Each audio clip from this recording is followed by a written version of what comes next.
Good afternoon, and welcome to NASA and Firefly's post-mission news conference for Blue Ghost Mission 1 as part of the agency's Commercial Lunar Payload Services, or CLPS initiative, and Artemis campaign.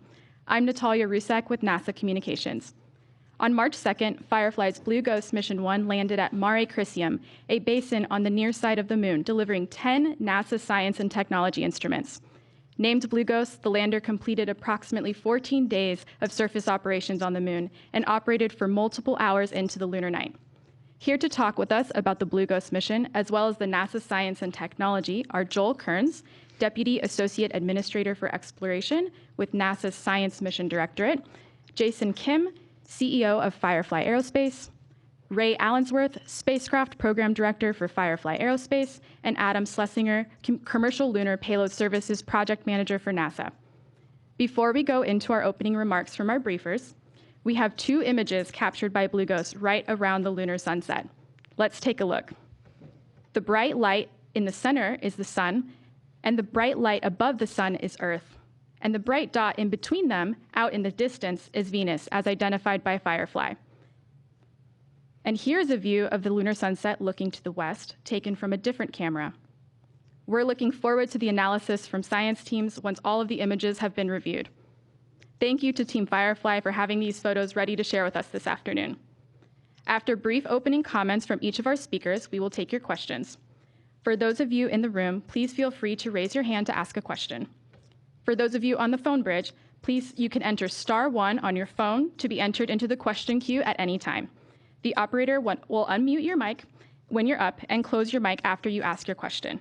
We ask that you please stick to one question for now and identify to whom your question is directed. Shortly after we conclude, you can watch a recording of this news conference online. First, we will hear from Joel Kearns. Thank you, Natalia. Well, first, at NASA Science, we're incredibly pleased with Blue Ghost Mission 1. Both in the outcome of the mission and also how well the Firefly and the NASA payload teams work together to achieve something new. America has now explored a new region of the moon that Americans have not seen before. I think that Firefly Blue Ghost Mission 1 is what I would call an existence proof of how we wanted commercial lunar payload services to work. In this case, NASA contracted with U.S. industry, Firefly, to take NASA science and technology payloads to the surface of the moon, operate them, and bring our data back. Firefly put together a mission, designed and built and flew a lander, and accomplished those objectives for NASA. These are all done as part of our Commercial Lunar Payload Services initiative, part of NASA's Artemis campaign to prepare for human exploration of the moon and a long-term human presence. We also, in addition to accomplishing many scientific objectives for each of the payloads, we got additional science working with Firefly during the sunset and during the lunar nighttime period where the lander was still operating. Now, operating on the moon can be very complex during the long lunar day, the long hot lunar day, and the 10 payloads on this mission were a larger number than we'd flown on any other CLPS mission to this date. And all those payloads were afforded extra opportunities to gather scientific measurements than what we had originally envisioned. The reason we're working with U.S. industry is to exploit the entrepreneurship and the technical innovation of these U.S. companies working with American industry to accomplish public goals. Now, what we've asked industry to do, that is, land and operate on the moon's surface, is not easy. It's extremely difficult. We've talked about this in the past. It's really difficult to do this with robot systems. And NASA is very good at doing robotic science probes. In CLPS, American companies are using their own engineering, their own technical ability, instead of adhering to normal, formal NASA practices, flying their own missions to the lunar surface. One thing I want to share was what I observed in the mission operations at Firefly, the excitement in the room between the science teams from NASA and the spacecraft developer at Firefly as each new achievement was completed. It was really contagious. Every time a new operation was conducted or a new milestone was reached, both teams were cheering each other on. It was a real demonstration of how NASA and commercial companies are working together to explore these new regions of the moon and make them accessible for the United States. Let me turn over to Jason. Jason? Thanks, Joel. I forgot to do a chest bump with you. You got me so excited. Firefly Aerospace is extremely proud to have accomplished this first fully successful commercial moon landing on the 2nd of March. We've since completed 100% of our mission objectives after more than 14 days of surface operations, marking the longest commercial operations on the moon to date. This Firefly team continues to raise the bar and make achievements that are incredibly, these are incredibly difficult things, but, my team makes it look easy. They continue to, raise the bar, but make no mistake, like Joel said, there was nothing easy about this mission. I think that you heard our chief engineer confidently say, y'all stuck the landing and we're on the moon. And shortly after that, the team finally got to celebrate, but instantly they went back to operating the payloads and collecting all the science data and beaming it down to the Earth. And since then, we got all 10 NASA payloads to collect all their science data. And as a bonus, we were able to capture the solar eclipse and then subsequently the solar sunset. And then what we see as the glow phenomenology looks very similar to what I've seen other astronauts put only in notes. And it does look green. I want to just take this moment to frame the gravity of these accomplishments. When this small team of Fireflies started in 2021 on this program, they had never built or flown a spacecraft before. This was their first shot, and they took Blue Ghost on a 45-day orbital journey, landed stable and upright, and operated her for more than 2 weeks on the moon. So that's incredible. Achieving these milestones on the first attempt is a feat that even eluded nations. Firefly proved that space exploration is limitless, even for the smallest of teams. And if you dream big, innovate, and execute, you can land on your goals. Congratulations to this bold, unstoppable team of Fireflies. You nailed this historic mission. And thank you to NASA and the White House administration for creating the Commercial Lunar Payload Services Program. It truly is a best practice in the government. It allowed us to, be innovative and unleash the commercial capabilities that Joel talked about. And this mission marks a pivotal moment in history. It's inspired millions of people around the world. I truly believe Firefly's Blue Ghost historic mission will be a new chapter in textbooks and become a beacon of what humanity can achieve. Over to you, Ray.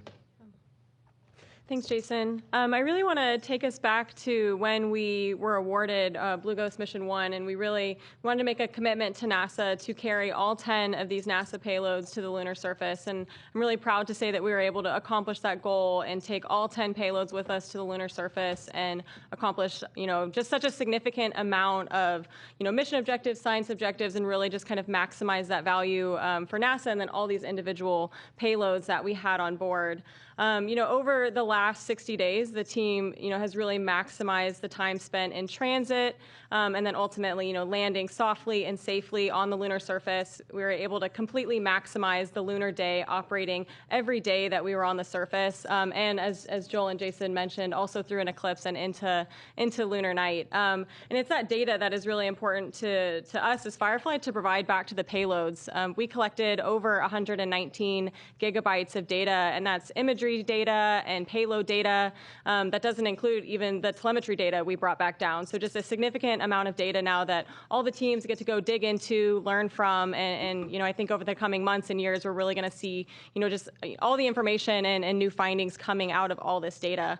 I really do want to attribute our success to our Firefly team. They're just a really incredible group of engineers, technicians, support staff, these men and women that have supported this mission for years, and their families that have helped make this a success. So I think they really approach this mission from a really, unique point of view. We really managed risks. We really tried to, come up with the safest and reliable way to get all of our payloads and get as much data back as possible. So I just want to say thank you to the Firefly team and also thank you to NASA. It's been amazing partnering with y'all. You were in the mock with us through the whole mission as well. So just thank you to y'all, and we look forward to going through lunar night. We don't expect to survive lunar night, but nonetheless, in the kind of we're all engineers, we're all very curious, so we are going to try to turn the lander back on after lunar night, and so we'll check back in early April and see if we can, get any more data. Back to you, Adam. Right. Yeah. Thanks, Ray. Yeah, and similarly, I want to start off by thanking you both and congratulating you and the whole Firefly team for the outstanding mission and a very successful mission. You also want to thank the NASA CLPS team and the payload teams, as you mentioned, helped contribute to the mission success and also benefited from the mission success. I think the success of the Blue Ghost Mission 1 mission really further validates the CLPS model, and that includes the technical, the cost, and the schedule aspects, which is very important. As we mentioned, all 10 NASA-sponsored payloads successfully were activated, collected data, and performed operations on the moon, which is a big feat. And as you mentioned, you kind of took that all on from the very beginning, so very happy to hear that. And many of those instruments, as you allude to, also operated multiple hours into the lunar night, which is also very important and very impressive. As Joel mentioned earlier, a lot of the initial results that we received are very promising, but we're still kind of going through all the data and processing it. But we're very excited for what we're expecting to find as part of that broad set of data. And you mentioned the gigabytes of data that came down. So we're continuing to go through that and really looking forward to what we're going to see. I wish I had time here today. We're limited to just the hour for the press briefing to talk about all the specifics of each of the payload operations during this mission, including the many accomplishments. But I will point you to the Artemis blog and the end of mission briefing that should have just went out that kind of highlights a lot of those accomplishments for each of the 10 NASA-sponsored payloads, including some amazing imagery and video that's come down. That's been one of the big success stories of this mission. I've been able to show those images with family and my kids, and it's just the inspiration that they provided is great. So that's amazing, and we really value that. Even with the success of the Blue Ghost Mission 1, there's always opportunities to kind of get the lessons learned and apply those to future missions. We have had things on this mission like better understanding of the transit in the lunar environment. We've had better understanding of how hardware performed versus previous expectations. We've also had, actual operations for over 2 weeks. That's the first time we've had to do this from a CLPS delivery mission perspective, and that's something that we're going to learn from. And I know that's a big objective of the CLPS model. We take those lessons learned and we apply them to future missions. I know Firefly with Blue Ghost Mission 2 and Blue Ghost Mission 3, we're going to do that as needed, which are targeted to fly in 2026 and 2028 respectively. But also, as applicable, we can apply those to other CLPS deliveries as well. So I want to say congratulations again to you and the Firefly team, and I hope and look forward to continued success for Firefly's CLPS deliveries as well as the other providers as well. Thank you, and back to Natalia.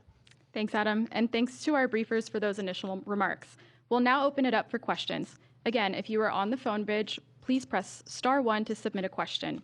Once your name is called, please state to whom you'd like to direct your question. If you find that your question has already been answered, please press *2 to withdraw it. Let's start with a question in the room before we head over to the phone bridge. Gina Sinceri for Ray or Jason. Did Firefly do anything where you went, wow, I didn't know it can do that, and what was it? You can start, I'll go after you. That's a really good question. I think kind of Adam hinted on it during his statements that we really learned a lot. I think one of the things I like to point to a lot is the amount of thermal data and the thermal environment that we lived through. Some of the components of that were unexpected, and the team was, they needed to adjust and they needed to learn and work through that. We knew lunar noon would be happening, but we didn't initially understand how the interaction of the sun and the craters would work.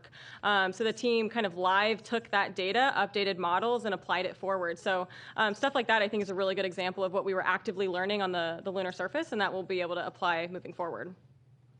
From our perspective, we're a rocket company that evolved into a end-to-end, fully integrated space company that does lunar landers and satellites as well. And what really impressed me is that Spectre engine that we build in-house and how perfectly it performed. From my lens, never had to do a makeup burn, and there were at least 7 major burns that Ray and team had to operate through, and every one was like clockwork. I mean, every one was like precision down to sometimes near 0 millimeters per second delta V precision. And then because we had that 45-day pragmatic approach, not only did we get tons of data before we even descended on the moon. I think it was like 60 gigabytes before we descended on the moon, and we tested out Lou Gray and RAD PC and others. But it also gave us a chance to take our time in lunar orbit injection 3. And what surprised me was the team said, hey, we want to get mass properties nailed down before we, let the lunar lander do its thing by itself. And so, I think the consensus was everybody said, hey, let's take this opportunity and do that. And so I saw the team just very mature, very disciplined. It was like someone, took a team that has done this forever and put them in our mock, but this was the first time they did it, and I'm just really impressed with our team. Let's take one more in the room before heading over to the phone bridge. It's Mark Strassman, CBS News. One for Ray and then one for Jason. Ray, was there one moment that stands out as the most tense or dramatic? And then Jason, for you, what does the success of this mission do to help establish a foothold for this emerging lunar economy? Yeah, I'll start. There are definitely a few moments that were kind of this like hold your breath, I might pass out like moment. I do think landing was the most kind of like tense, like maybe the most intense moment of the whole mission. And it's also because, I think we've talked before that landing was autonomous. So it was also this moment where you kind of give up the reins, you give up some control of what's happening, and you have this, 12 and 13 minute period where you're just waiting, and data is coming at you and you really can't do anything about it. So that I think was the most intense for the team, but then it was also the most joyous after to find, you see those sensors light up, you get that telemetry data back, and you realize that, we're in a perfect condition, great orientation, exactly where like the safest place to go. So like, just intense moment followed by just kind of an equal amount of joy. It's probably the biggest one for me. Yeah, Ray kept her cool the whole time. I was just so impressed. I looked like I was cool. I don't know. Mark, we didn't just get our foot in the door. We got all 4 feet fully planted on the moon surface, stable and upright. And so I think what that does is it really just validates our company model of doing good designs, very exceptional engineering, lots of testing of components and subsystems in the entire system, validates that mission assurance kind of methodology, as well as all the simulations that we did and rehearsals that we did. So we validated our mission operations team. And also the 45-day pragmatic approach to the moon that really validate that that's kind of a Goldilocks approach of not too fast, not too slow, just right. And so what it does is it gives everyone more confidence, including our customers, both on the government side and commercial side, that we could do it again on Blue Ghost 2. And we can take the lessons learned from Blue Ghost 1, make Blue Ghost 2 even more successful. Same thing with Blue Ghost 3.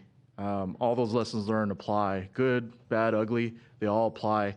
And then, we're getting a lot of inquiries from the commercial side as well. And so, people have business models and revenues that they have to generate. They can depend on Firefly to take a very pragmatic approach and stick that landing and ensure that you get multiple days of surface operations. Thank you. Let's head over to the phone bridge for our first question from Kenneth Chang, New York Times. Hi, thank you. I was wondering if Dr. Kearns or perhaps another scientist who might be there could comment on the sunset photos. It looks like there's a glow. What can you tell about that, perhaps, and does it match with what was seen previously? Thank you. Well, we're going to be taking time to have scientific specialists go over all the imagery from the mission, not just the sunset and the darkness photos. But one of the things that they will be looking for in some of the imagery is to see if they can identify a phenomena called horizon glow or a mechanism called dust lofting.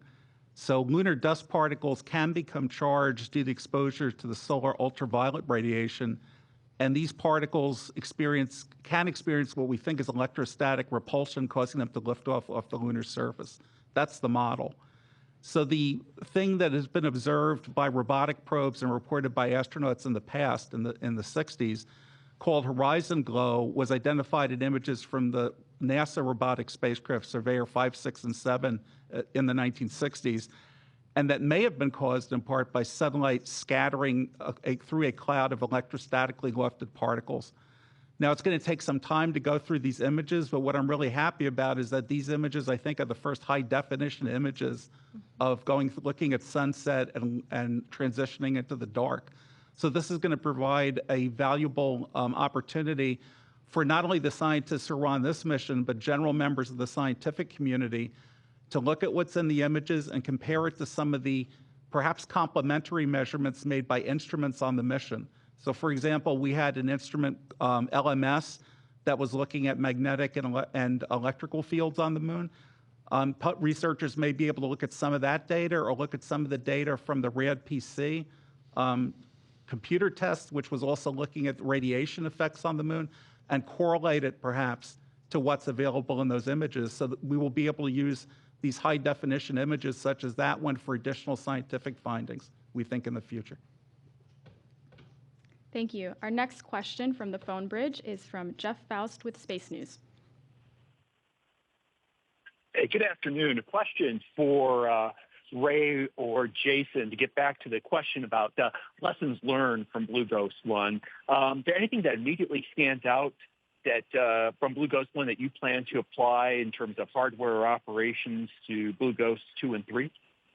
Yeah, it's a great question. I do want to reemphasize that the thermal data is definitely the most applicable, particularly because of the presence of craters more substantially in other areas of the moon. The South Pole is a great example of a place that has a significant number of craters, and it will really significantly impact how spacecraft, any spacecraft, ours or, other NASA missions interact and survive those temperature conditions. So that's definitely a really big one. There's other ones that we've already looked at and we, in some cases we've already incorporated into future missions. A lot from like our integration and test phase, we've already begun capturing those lessons learned and incorporating them into the design of future missions. There's also some ConOps improvements. We're actually going to meet with the team in about 2 weeks and do kind of a full mission operations retrospective. For that purpose, we really want to review, what went right, what went wrong, what do we want to change, what do we not need to change. So we'll really do kind of a full deep dive and figure out, what worked, what didn't, and how to apply that moving forward. So I think that's definitely a big kind of, conversation that's going to happen in the coming weeks after, we all kind of take a week or two off and, take a break. Thank you. Our next question is from Stephen Clark with Ars Technica. Hi, thank you for taking my question. I think my question is probably maybe for Jason and one of the NASA reps, Joel, perhaps. You mentioned this is a proof of the CLPS concept, proof of concept for CLPS at the moon. There have been studies last year about kind of extending this way of doing business to Mars.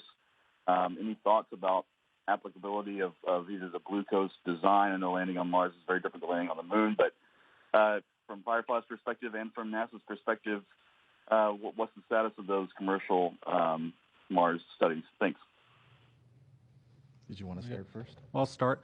So NASA published the end of last year our plan called Mars Future, which talks about future activities we think will be accomplished by NASA's Mars exploration program, in addition to one everyone hears about often, which is Mars Sample Return Program. And one aspect of that is to employ potentially commercial services similar to the way we've done with CLPS, but for in orbit or in Martian space, or even someday potentially Martian surface services to be provided. So again, NASA is not having to develop spacecraft or infrastructure all itself.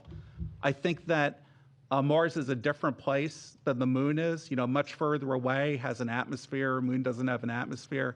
But I think that we will be looking in NASA science, we're going to be looking at how CLPS progresses to try to figure out how the lessons of CLPS could be used for other activities we do in space. And even the National Academy of Sciences Decadal Survey for Planetary Science and Astrobiology in 2022, called Origins, Worlds, and Life, recommended to NASA that if CLPS is successful, that we try to figure out how we can transfer the way of doing business and the lessons we learned with CLPS for scientific studies at other destinations in the solar system. So I agree with everything Joel just said. I'll just add and remind folks that we're in the very early innings for CLPS in general. So I told our team, earlier this week, we have more task orders in front of us than we have behind us, and that goes for missions for Firefly as well. We've got 2 already planned and just a successfully executed one. But as Joel indicated, everything we're doing for CLPS on the lunar surface, both from the spacecraft development and what we learn on the surface itself, is extensible, and we hope to leverage that within the different initiatives that Joel referenced. Yeah. Sorry, go ahead, Jason. Yeah, Stephen, we have Firefly, we have a great culture, a very pragmatic strategy, and doing landers outside the Earth is something that is in our strategy. And we have exceptional engineers, as you can see, and we're rating up our manufacturing and expanding, as you know. So I don't see anything that precludes us from doing moon missions and Mars missions. Thank you. Our next question is from Andrea Leinfelder with the Houston Chronicle. Hi, and thanks for taking my question, and congrats on a successful mission. Ray, could you tell us how precise your landing was, and what hazards did Blue Ghost autonomously avoid before touching down? And then I think this one's for Adam. Why did Lister only drill 3 feet into the moon? I believe it's supposed to go nearly 10 feet. Thank you. Yeah, I can get us started. So we landed slightly outside of our ellipse. We kind of had a 100-meter ellipse that we were targeting. Our onboard navigation software did 2 hazard avoidance maneuvers that took us about 58 meters outside of that ellipse, because that ended up being the safest place for us to land. And that is ultimately the highest priority. I think the main goal was to land in Mare Crisium, that type of structure, geology on the lunar surface, but ultimately to land softly and upright. So we did pick a spot that was outside of that ellipse, and then once we picked that spot, we landed within 1 meter of that spot. So our accuracy was very, very high once we picked the safest location at Mare Crisium. And I'll let you speak to that, Lister. And thanks for the question. Yeah, with respect to Lister, I will say, and you are right, it did drill to about 3 feet deep, and I will say that they got as deep as they could within the operational opportunities that they had. I think they ran into some challenges and kind of probably expectations that were different with respect to the surface and what lies beneath. But again, they had multiple attempts and went as far as they could go. I will also point out that that was the deepest robotic planetary subsurface thermal probe to date. So that's a big accomplishment for the Lister payload and a first of its kind demonstration. And also note that they took thermal measurements, including during lunar night. So they were one of the payloads that were operating during night, and that's also going to be very valuable information moving forward. Our next question is from Irene Klotz with Aviation Week. Thank you, and congratulations. I have 2 questions, both on the business side of things. For Joel or Adam, is it possible for Firefly to earn more than $102 million that was allocated for this first mission? And is there a division of data owned by Firefly, or does NASA own all the mission and science data from this? And then for Jason, specifically, have you signed any more customers for Blue Ghost 2 or 3 since the Blue Ghost 1 passed enough of a time on the moon to where you could call it successful? Thanks. Yeah, so with respect to the contract, there were options built in, specifically to the contract, and we know we worked well into one. We're gonna have to work through the kind of the details there, but we are very confident that a lot of that option was met, but that'll be worked. And with respect to the data, we have a contract that outlines, what the rights are there, and for anything additional and out of that scope, we're going to have to work directly with Firefly. But as we talked about already, there was so much data that was collected as part of this successful mission, and we're interested in so much of it. So that's just something we're going to have to work through. But yes, there is potential there. Hey, Irene, like I said before, we're getting a lot of inquiries. Since we're a private company, we hold our wins, proprietary. But when we can announce things, we'll be able to announce then. Thank you. Our next question is from Will Robinson Smith with Spaceflight Now. Hi, thanks for taking the time to speak with us, and again, congratulations on the landing. Question to either Joel or Adam regarding the eclipse that was observed.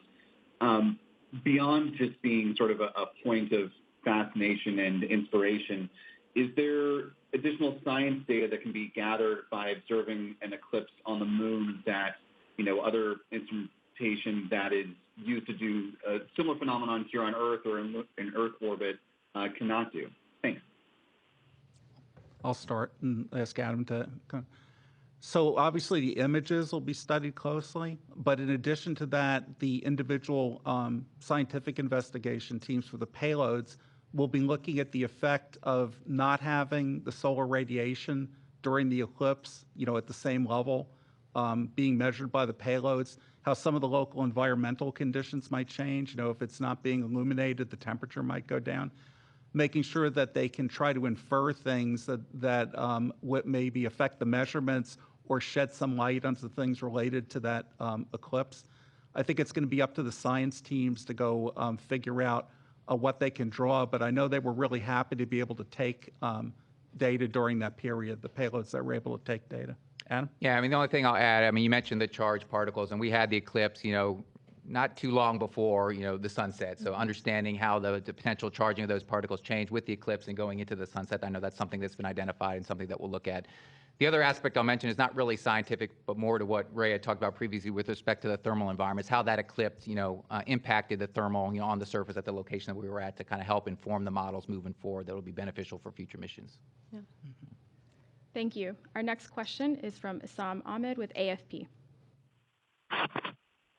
Hi, thank you for taking my question. I was wondering if whoever feels it's appropriate to talk a little bit more about those lovely images we saw at the top of the call and what we're seeing there. And for Ray, I think you mentioned trying to turn it back on after the lunar night. What are you sort of rating as your odds of success for that? Thank you. Joel, do you want to start with the images that were shown, and then I can, or do you want?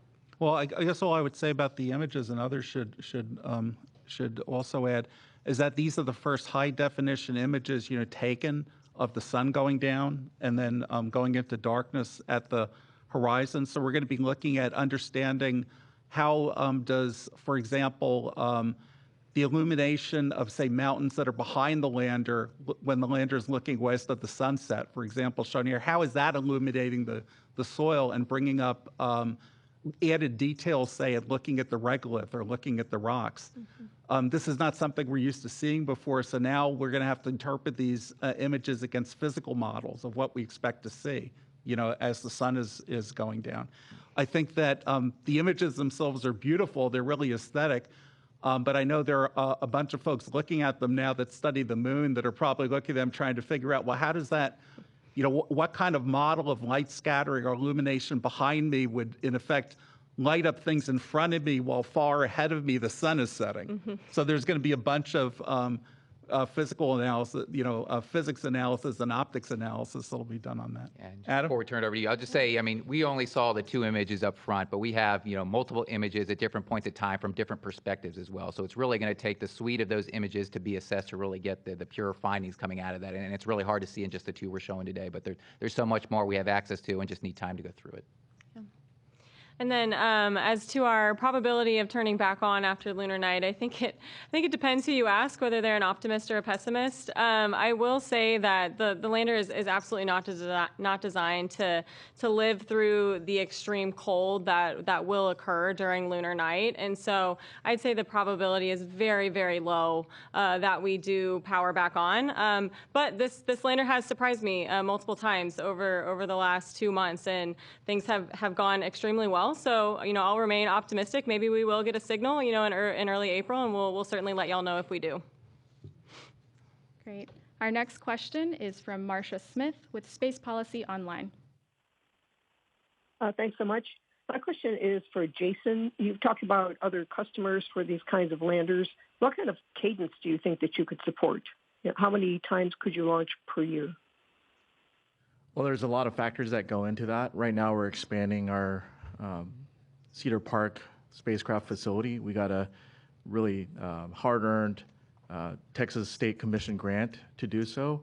And so we've already moved out, and Ray's going to get another clean room. So, I think at this stage, we're going to probably have 4 lunar landers in some type of life cycle in the high bay. But, we're always looking to grow and expand. And based on the demand, which I see the demand continue to grow, we'll make those kind of investments to enable the capacity that we need to, keep up with that demand. I can foresee 1 a year right now, but as we talk to more commercial customers in addition to NASA, it might grow to multiple a year. So we're looking at all those numbers and, doing our strategic planning based off of that. And I'll just add, from a CLPS perspective, we're still kind of working with the objective to award 2 task orders per year. Yeah. So that can also play into the story, but just wanted to add that point. Thank you. Our next question is from Leo Enright with Irish TV. Thanks very much. Question, I guess, for Joel Kearns. I'm sorry for beating this, but down to sort of the detail. But just to talk about this glow picture, the second image that was shown, can I just clarify that nobody is saying this is the glow that Gene Cernan described, the lunar horizon glow? I mean, this really does seem more like the coronal zodiacal light glow that's really well understood, and that it would take a lot more refinement to start drilling down into the sort of thing that Gene described, this long stretch of horizon glow caused by exospheric dust. Yeah, I would say at this point, that now Blue Ghost has provided us this outstanding high-definition image, and now it's time for the specialists in the field to examine it and compare it to the other data we have on the mission and see what conclusions they can propose and draw from it. I think at this point, what we've got is a really beautiful aesthetic image showing some really unusual features, and the specialists have to really look at it and decide what conclusion they can draw from it. Our next question is from Maneli Dekarshani with The Other Side of Midnight. Hi, thank you for taking my question. Following up, this question is for Joel regarding your explanation of the lunar horizon glow as due to electrostatically levitated dust. So I'm puzzled that you insist on that explanation of the lunar horizon glow phenomenon seen by Eugene Cernan and perhaps also seen in these images that you just released, because NASA in 2013 launched a mission called the LADEE mission, which was specifically designed to test this hypothesis that lunar dust electrostatically levitated is the explanation. And on NASA's own website, what we learned from LADEE, that's the name of the website, it says one possible explanation for what the Apollo astronauts saw re-lunar horizon glow was that lunar dust, electrically charged by the sun's UV light, was levitating above the surface. However, the spacecraft's instruments found no evidence of any effect that could be seen by the human eye. So the question is, in light of these findings, which ruled out the levitating lunar dust explanation, shouldn't we just keep an open mind about what the explanation actually is? Yeah, as a matter of fact, what I said in the beginning when the images were up was that was one model that's been proposed in the past. There are other, I didn't say this, but there are other models. For example, the measurements that you talked about taken by the LADEE investigation that was in orbit around the moon, not in the surface. And I think, again, that it's going to be up to the specialists that are working in that field to take a look at the imagery and the other associated data and draw their own conclusions. Thank you. Our next question is from Manuel Manzanti with Exploración Espacial. Thank you so much. Congratulations to both NASA and Firefly. Question about Lister, the drill. You mentioned that you could get up to 1 meter below the surface. Can you mention the temperature measures on that depth? Do you have any surprises there, or was it among the range, the expected range? Thank you. Oh, Adam, do you have anything? I'll just say we can't. I don't have the data, and we can't comment on the temperature. We just know that the data was taken going into lunar night. So we're going to let the Lister team go through their data and release what they want to release there. With respect to Lister, though, I will mention, if you haven't seen it, there is some great video of the operation that's on, I know, Firefly's blog, and I think NASA's released it as well. That's just spectacular. So, again, not directly answering your question, but I think for folks that haven't seen it, that's a very powerful video to go watch to see the actual operation, and very neat to see. So. Thank you. It looks like we have time for one more question. Our last question will be from Will Robinson-Smith with Spaceflight Now. Hi, thanks for allowing me to take one more question here. One to Jason, if I may. Going back to the business considerations, looking long-term, obviously the next couple of missions for Firefly with CLPS are missions 2 and 3, and I imagine more beyond that to be announced, yet to come. But thinking about the greater lunar economy, how far out do you think it'll be before we see Firefly get to the point where NASA is not the main customer driver, but you either have them being a minority customer on a lander or a purely commercial flight with Blue Ghost? Thanks. Well, I would just say that NASA is always going to be a big part of Firefly's business because we really believe in the NASA mission. And as Joel has taught me, science really pushes exploration, and exploration pushes science. And so we're going to continue supporting NASA as well as commercial, as well as national security. I think that I've always said to our Fireflies that we're a bold team. As long as we execute on our plans and do what we said we're going to do, we can go bigger and bolder. And I'll find the support we need to grow our facilities, our equipment, our staffing. That's stuff we can do. So I just foresee us having a very balanced approach of supporting NASA, national security, and commercial going forward.